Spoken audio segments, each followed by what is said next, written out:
Drew is very indecisive. He cannot make up his mind whether it's what colour jocks to wear or it's making a decision in the leadership group. He's got a bit of a weird thing he does after every training session. He comes off, and when he takes his socks off, he kind of gives him a little whiff. As bigger players person is he's on the field, I think off the field he's often quite a little nervous nerd. He's a pretty good cricketer too, they tell me, so he reckons that had he chosen cricket over footy, he would have been a star T20 player at the moment. Rooming with him over in Utah, we found out he didn't mind his M&Ms. He'd hide a stash of 2 kilo bag of M&Ms in his bedroom. Right, a hoarder. Tell me, are you indecisive? Sometimes. M&M's fetish? Yes. I've got a sister who works at Mars. So. Do you prefer the full-on chocolate or, I'm told, the peanuts? That's a full mug of them. Peanuts, thank you. See if you can nail them by the end of the show. I'll try. No. Under 18s, tell me, was this your best look as a junior? Well, you can tell from that photo, Hamish, that I was clearly a winner amongst the ladies, wasn't I? Just killed him on the Saturday night pub crawl. Righto, results. North hosted Geelong last night. Top 8 clash. Early going. Roos looked good. Had a really bad 5 or 6 minutes, but as the Cats seem to do, they find a way to win. 32-point winners. Again, congratulations to Pop Skelly, 250 games. Your game, Drew? Yeah, it is, Hamish. 32,000 turned up last night at Etihad Stadium. Good start by us. We had 17 inside 50s in the first quarter, but we just couldn't convert. We see little Boomer Harvey getting the handball received because he knew the skipper mightn't have made the distance.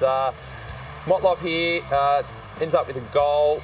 Their coast-to-coast work, Geelong, is amongst the best in the business. Mitch Duncan here has 24 disposals and kicks 3 goals for the game. Slipped in as one of the real contributors for Geelong last night. Nick Del Santo going forward here, kicking a goal. This brings us back within about 3 in the third term after what was a pretty slow second term when Geelong kicked 6 goals to our 1.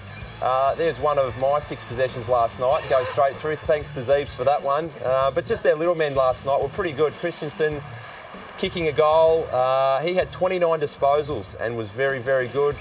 Tomahawk kicked 3 last night. He was pretty good. Kirsten just the 1, so not a massive night for key forwards in general. Matty Stokes had 23 disposals as well and was pretty damaging too. Things I learnt last night, we were unable to put the Cats under scoreboard pressure early by kicking 2 goals 7.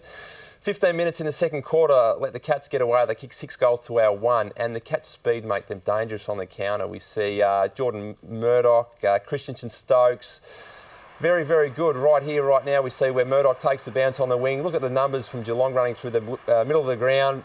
Christensen, Motlop at the bottom of screen.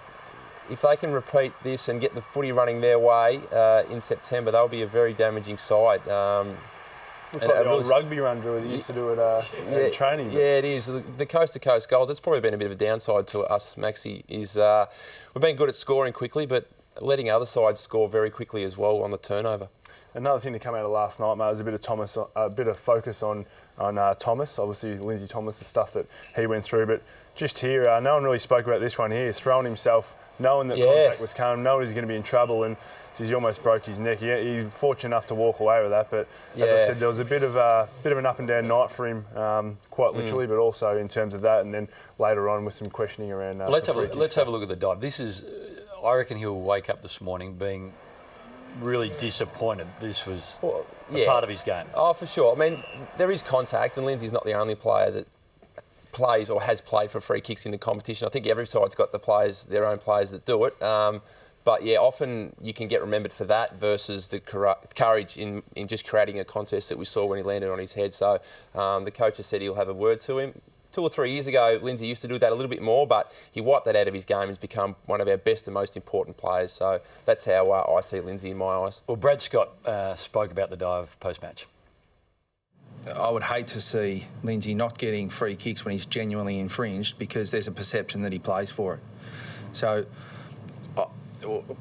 we don't condone it, and he's got to stop doing it. Pretty sort of simple. Stop it.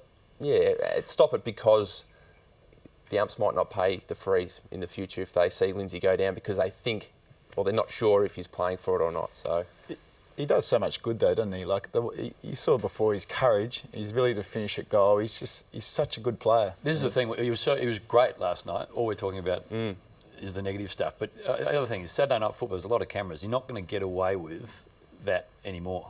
Anyway, run home for the Roos, Maxi. Goody won't talk about it. Drew Petrie will say they're going to win all 4 or lose all 4.